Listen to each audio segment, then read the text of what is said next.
Hey everybody, welcome. It's the Digital Foyer. Mass is over. We're continuing on with some fun. We're going to be talking to Deacon David and Father Simon and Father Alex. If we can get Deacon David. I'm not sure we can get him. Is he here? He was You here a can't hear him. second That's ago. okay. I think he froze. Oh, That's Stage okay. fright, you know? Can we talk? Frozen. Can I talk to you guys a little bit about? Let's talk about the clergy changes and everything like that, because I think I don't know how much people know about how that all works, right? That you guys and where you serve is subject to what the bishop decides. I know in your case it's a little bit different too, because you guys are part of an order. But can you guys talk about what that process is like and why Deacon David would be moved? Yeah. well, one of the things right off the top is all of us who are ordained, we're called to obedience, which is a good Scrabble word, obedience, that is kind of fallen out of fashion today.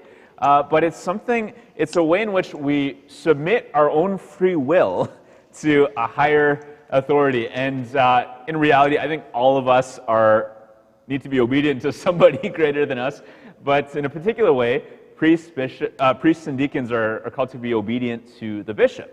And so it's not some kind of blind obedience that we're just like robots that move to and fro based on the whims of a superior. But when a bishop asks something of us, we prayerfully reflect on it, and sometimes there's dialogue and back and forth. But ultimately, if he calls us to move because there's a need that will serve the kingdom, so not just one parish, but the church, capital C church, then we have to be open to that. And for me in my own life, that's led to, I did ministry in Ottawa for a few years. I absolutely loved it. I was having the time of my life in this parish, St. Maurice, for 2 years, and I was ready to stay there until my retirement.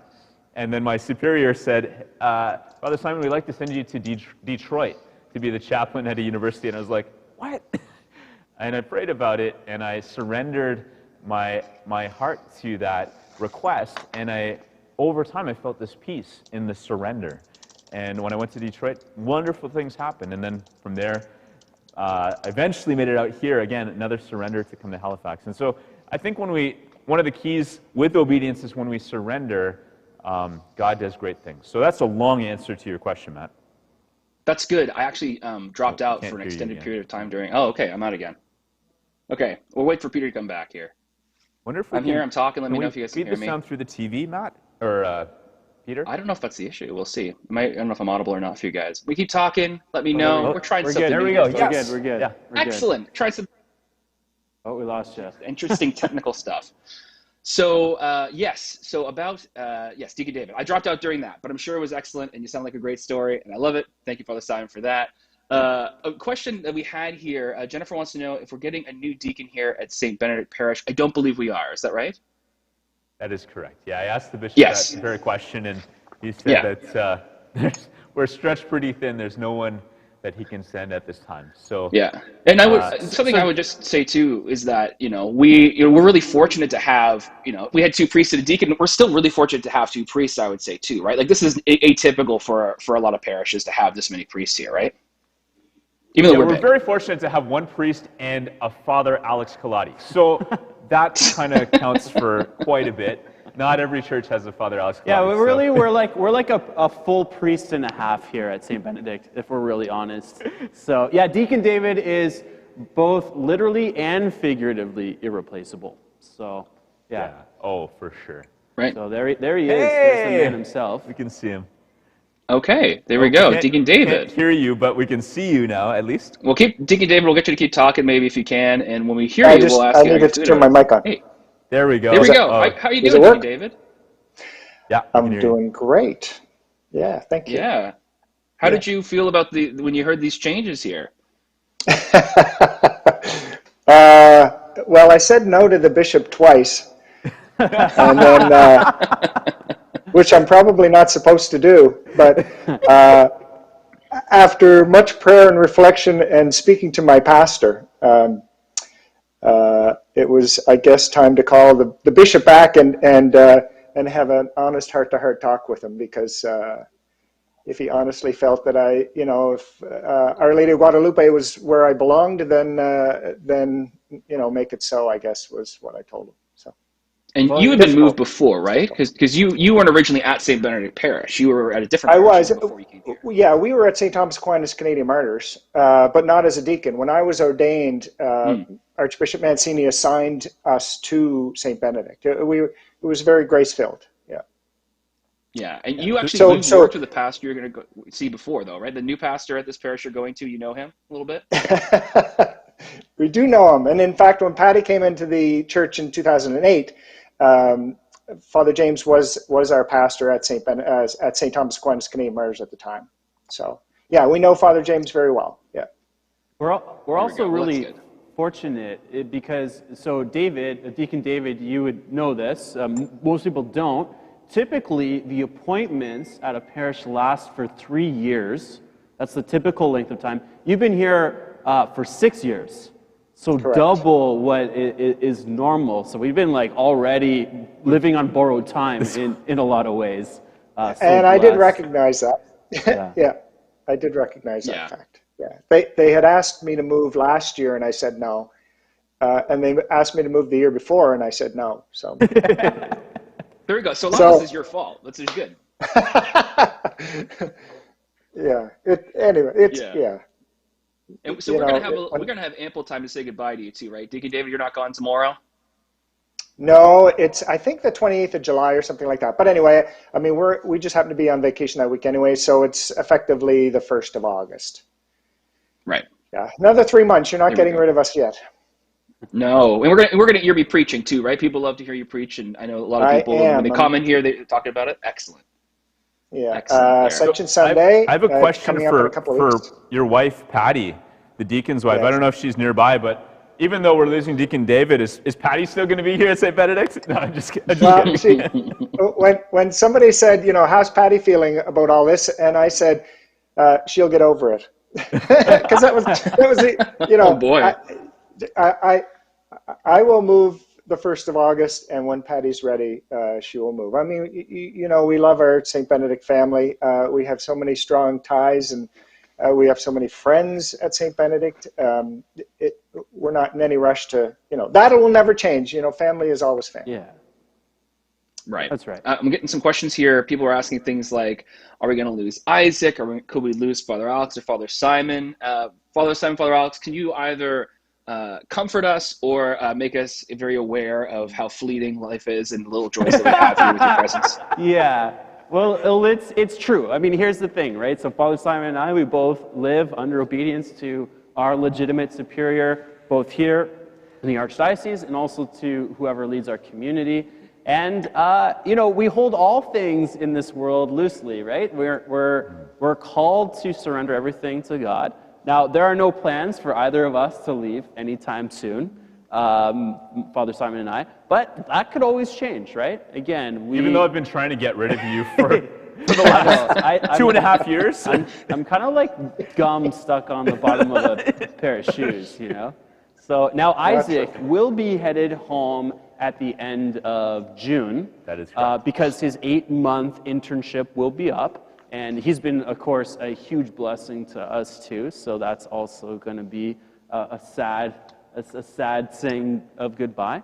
But yeah, all life changes and things happen, and change is good too, right? So we're really excited about whatever God is going to do at Our Lady of Guadalupe with Deacon David, and of course Isaac would never get ordained if we didn't send him back to the seminary at some point to become a priest. So all these things are good, right? They're all good. Even though I see Father Simon said. in the comments here, Jeff says Deacon David can't escape us just by crossing the harbor. Sounds more like a threat, but I think it's said with love, which is nice. I got a question here asking if you have a favorite Deacon David memory, which is coming dangerously close to something we would ask at a funeral. And this is not a funeral yet, but do you have a favorite memory with Deacon David here, either at Mass or maybe an interaction you had here at the parish while he was staff here? Well, I've got some painful memories of where Deacon David makes me look foolish on the soccer field. I'll tell you that. He can deke me out. This guy can play. So yeah, he's made me look really dumb a whole number of times playing on the opposite team. So, but those won't change. We'll still be playing on the soccer field together. So that's good. There's lots of beautiful memories working with Deacon David. You know what I love? One of the things I really love about Deacon David is his concern. You know, talk about making love concrete, right? In my homily. Oh, man. I feel like Deacon David is an incredible example of that. The way he reaches out to so many members of our parish who are, many of them are lonely, many of them are struggling, have difficulties. But Deacon David is so generous with his time. He connects with so many of them. He would drive, pick people up, drop them off at church, people who have difficulty driving or with transportation. He spent time with them, visit them. He's just so generous with his time, especially to some of the people who have particular needs. And so you're an inspiration to me, Deacon David, and an example of what it means to love in action. So, Thank you. Likewise. I can't think of a favorite because there's so many. I mean, this guy's just beloved to me. I truly love you, Deacon David, and even though I'm trying to put on a brave face here and smile and stuff, I'm really sad. I'm really sad that we're losing you. Me too.